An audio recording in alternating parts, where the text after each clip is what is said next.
Hola chicos, vamos a ver la circunferencia trigonométrica. Para comenzar, tenemos que aclarar que circunferencias podemos tener infinitas, de distintos radios, pero la circunferencia trigonométrica se distingue de cualquier otra, ya que su radio mide una unidad. Bien, entonces llamamos circunferencia trigonométrica o circunferencia unidad a aquella cuyo radio es 1 y su centro es el origen de coordenadas.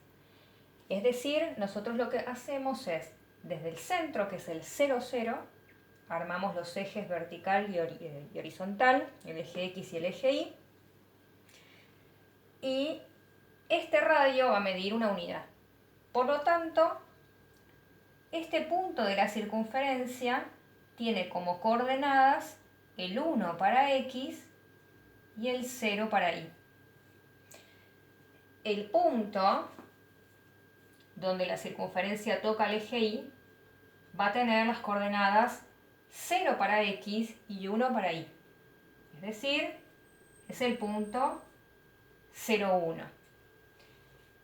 El punto que estoy marcando ahora, que está a una unidad a la izquierda del eje X, va a ser el punto menos 1 para X y 0 para Y. Y el punto aquí debajo va a tener las coordenadas 0 para X y menos 1 para Y. Bien, porque lo estamos considerando dentro de la circunferencia trigonométrica. Bien, vamos a ver cómo el seno, el coseno y la tangente no son solamente nombres o razones trigonométricas aisladas de una circunferencia. Lo que vamos a tratar de ver son los segmentos asociados, es decir, dónde están gráficamente el seno, el coseno y la tangente. ¿Qué es lo que se hace para poder visualizarlos?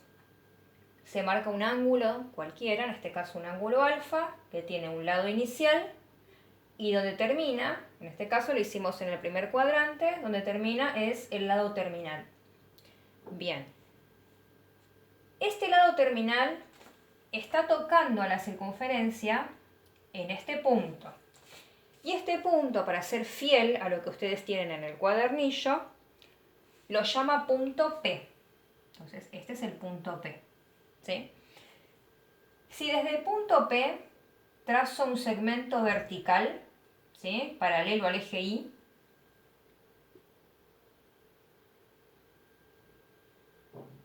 este segmento toca al lado inicial del ángulo en otro punto, ¿sí? Y ese punto lo llaman punto Q, ¿sí? Son nombres arbitrarios, pueden ser cualquier nombre, pero en este caso lo llamamos P y Q.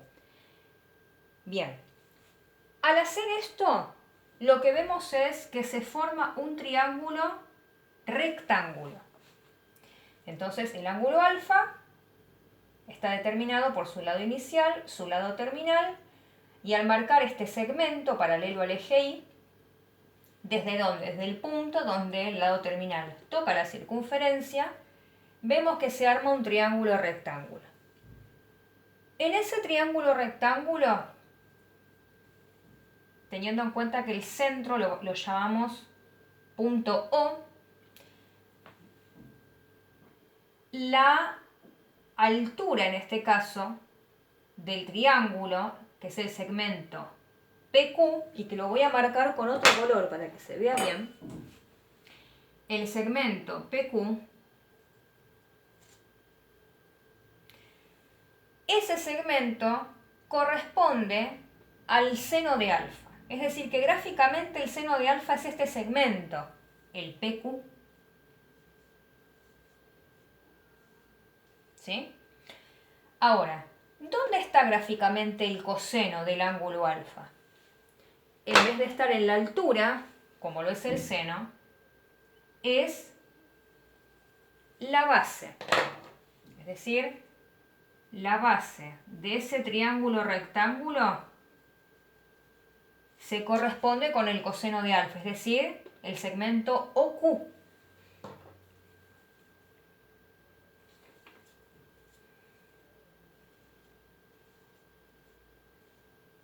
Bien, ya tenemos el seno y el coseno. Y la tangente, bueno, no quedará otra que tener relación con la hipotenusa del triángulo rectángulo. En realidad la tangente tiene que ver con el segmento OP, pero lo que se hace para encontrar gráficamente la tangente es el lado terminal del triángulo se prolonga ¿hasta dónde? Ahí les cuento hasta dónde. Este lado que se prolonga en algún momento va a tocar a una recta vertical que se traza en el punto 1, 0. Desde el punto 1, 0 hay una recta que se llama recta tangente. Ya veremos con más detalle a qué llamamos tangente, pero tiene que ver con que cercano a un punto, esta recta se va acercando a la circunferencia, la toca en ese punto y luego se vuelve a alejar porque la distancia va siendo cada vez mayor. ¿Ven? Acá se tocan y después se empiezan a separar. Y desde arriba también se tocan y luego se empiezan a separar. Entonces se dice que esta recta que estoy marcando es una recta tangente a la circunferencia, ¿sí? Bueno, esta es la recta tangente en el punto 1, 0. Pero, ¿dónde está la tangente de alfa? Yo quiero saber dónde está la tangente de alfa. Entonces, lo que hago es prolongar este lado terminal del ángulo alfa hasta que toca a esa recta. ¿Y desde dónde? Desde este punto, que es el punto 1, 0, y al cual acá está denominado con la letra T, lo voy a poner por acá, y el punto donde se prolonga y toca esta recta, que está denominado con la letra R, el segmento TR es gráficamente la tangente de alfa. Entonces,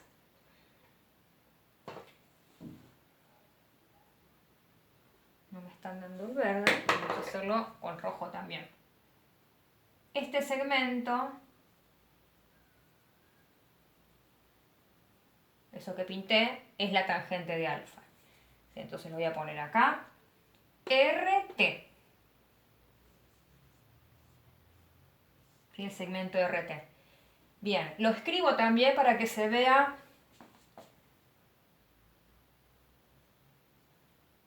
Ven, acá escribí seno de alfa.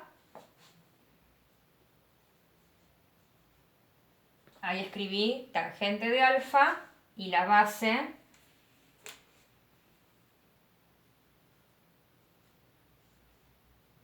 coseno de alfa. Bien, antes de pasar al siguiente ejemplo, vamos a analizar algunas cuestiones.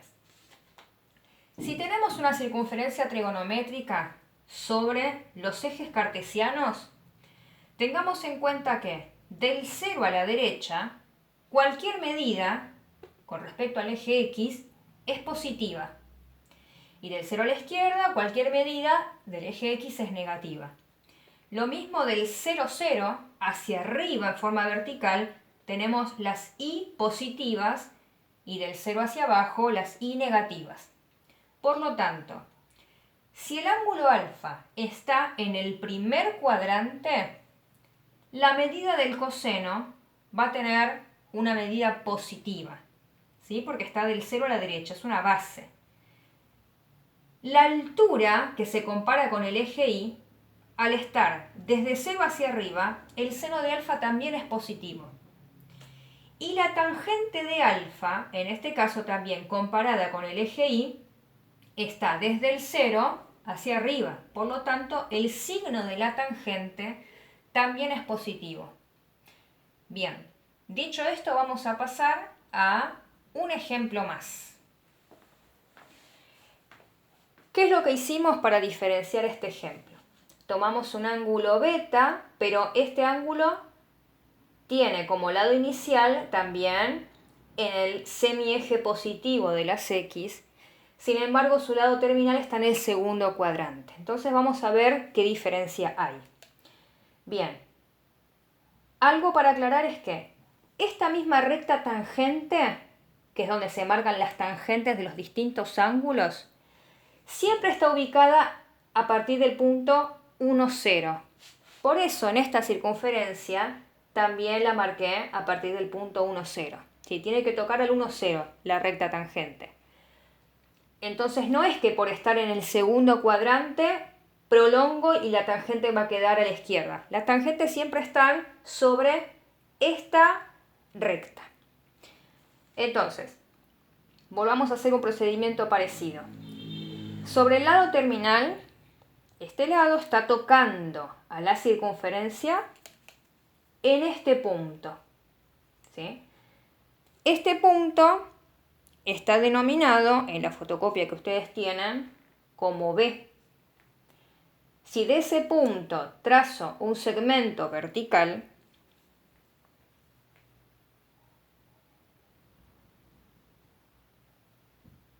¿sí? Un segmento vertical, este punto está denominado con la letra U. ¿Sí? Letra U. Entonces nuevamente se nos está formando un triángulo rectángulo en el segundo cuadrante. Bien, volvamos a armar los segmentos. Bien, el segmento B corta U, es decir, la altura del triángulo rectángulo, es gráficamente el seno de beta. El coseno de beta es este segmento, que es la base del triángulo, coseno de beta, ¿sí? Y también el centro de coordenadas está denominado con la letra O. Bien, y ahora, volvamos al lado terminal, que es este, el segmento OB. El lado terminal, como la tangente no está al lado izquierdo, sino del lado derecho de la circunferencia, el lado terminal no lo voy a prolongar hacia esta dirección, sino que lo prolongo en el sentido contrario, hacia el cuadrante opuesto, hasta que toque a la recta tangente. Bien, entonces voy a hacer esto. Voy a prolongar hasta que toca a la recta tangente. Y en este caso tenemos el punto S, y a este punto lo denominamos con la letra T, ¿sí? Tal cual está en la fotocopia, ¿sí? Puede ser nuevamente, como dije antes, cualquier letra, pero estoy respetando lo que está en la fotocopia. Bien, entonces, este segmento, el segmento TS, es gráficamente lo que ustedes ya conocen como tangente, y en este caso es la tangente de beta, ¿sí? Vamos a trasladar entonces, seno de beta es el segmento UB. Recuerden que el seno siempre lo vamos a empezar a asociar a las alturas. El coseno de beta es el segmento UO, y los cosenos los vamos a asociar a las bases, y la tangente de beta es el segmento TS, que está siempre apoyado sobre la recta tangente al punto 1, 0. Bien. Tenemos, chicos, gráficamente entonces seno, coseno y tangente de un ángulo, sea en el cuadrante que fuere. Bien, por último, para terminar con esta primera parte, vamos a analizar los signos. Al estar beta en el segundo cuadrante, inscripto en un sistema de ejes cartesianos, el seno de beta, que es la altura, si la comparo con el eje Y, está relacionada a los valores de Y positivos. Entonces el seno de beta va a ser positivo, va a tener un signo más. El coseno de beta, que es la base y está asociado al eje X, está del 0 a la izquierda. Entonces el coseno de beta va a tener un signo negativo, va a ser menor que 0. Y la tangente de beta, que está desde el eje X hacia abajo, está asociado con las Y negativas. Por lo tanto, la tangente de beta en el segundo cuadrante va a tener un signo negativo, ¿sí?